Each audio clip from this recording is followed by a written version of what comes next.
La difusión de la agricultura y los cultivos. ¿Qué ocurrió después de que la agricultura fue desarrollada en los centros de origen? ¿Cómo influyeron los factores ecológico y socioeconómico en su difusión? ¿Qué efectos ecológicos y socioeconómicos tuvo este proceso? Vamos a verlo. Las especies de plantas cultivadas se pueden dividir en 4 grupos principales, según la necesidad humana que satisfacen: fuente de almidón, fuente de proteínas, oleaginosas y fibras.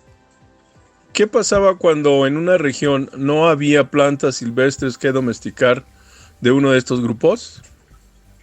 Se podían traer de otras regiones donde sí las hubiera. En consecuencia, se fue dando la difusión de técnicas agrícolas y especies domesticadas. ¿De qué dependía? De la distancia que había entre regiones, del contacto que establecían los grupos humanos. Estos son factores sociales. Y por otro lado, de las condiciones biofísicas que permitieran o limitaran el establecimiento del cultivo introducido. Este es un factor ecológico.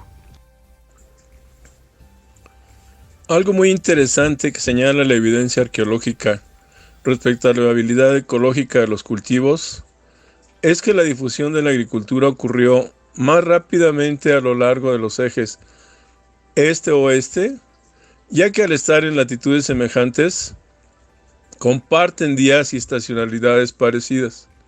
En cambio, hubo una lenta propagación de especies domesticadas a lo largo del eje norte-sur. Un ejemplo de esto es que hubo una difusión muy dinámica de la agricultura de Medio Oriente hacia regiones vecinas, en dirección este en la cuenca del Mediterráneo y en dirección oeste en el Valle del Indo. También hubo una difusión importante de la agricultura y cultivos del sudeste asiático hacia el Medio Oriente y Europa Central. Mientras que en el caso del norte de Europa, con un cambio latitudinal más drástico, solo se adoptó principalmente la cría de animales. Algo relevante es que al parecer el intercambio de la cultura agrícola también era lo que promovía la transferencia de otro tipo de cultura, como el lenguaje y las invenciones técnicas. Por ejemplo, el maíz mexicano se propagó lentamente en las Américas a lo largo del eje norte-sur, igual que la escritura mesoamericana. Una vez adoptada la tecnología y especies domesticadas, los aprendices domesticaban las especies silvestres disponibles en su región. Por ejemplo, en Europa se domesticó la avena a partir de especies de avena silvestre que llegaron como malezas desde Medio Oriente. Otras especies domesticadas posteriormente fueron las plantas leñosas como la vid, el naranjo y el manzano, todas de orígenes distintos. El intercambio de especies domésticas y técnicas agrícolas se hizo algo común, principalmente entre Europa y Asia. Poco a poco ocurrió también con África y América. Con el redescubrimiento de América, el intercambio de cultivos y ganados se dio a nivel transcontinental. Muchos cultivos novedosos llegaron de América a Europa, Asia y África.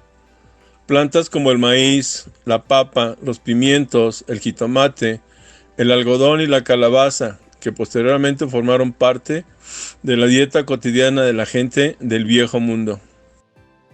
Actualmente, cultivos y ganado de todos los centros de origen se cultivan casi en todo lugar. En otras palabras, las especies exóticas se han convertido en la base de la agricultura actual y de la cultura gastronómica como resultado de intercambios culturales, pero también como resultado de su capacidad de adaptación a los nuevos ambientes. Ejemplo de esto son Europa, América del Norte y Australia, cuya producción agrícola depende totalmente de cultivos como el trigo y la cebada de Oriente Medio, el maíz de México, las papas de América del Sur y la soya de China.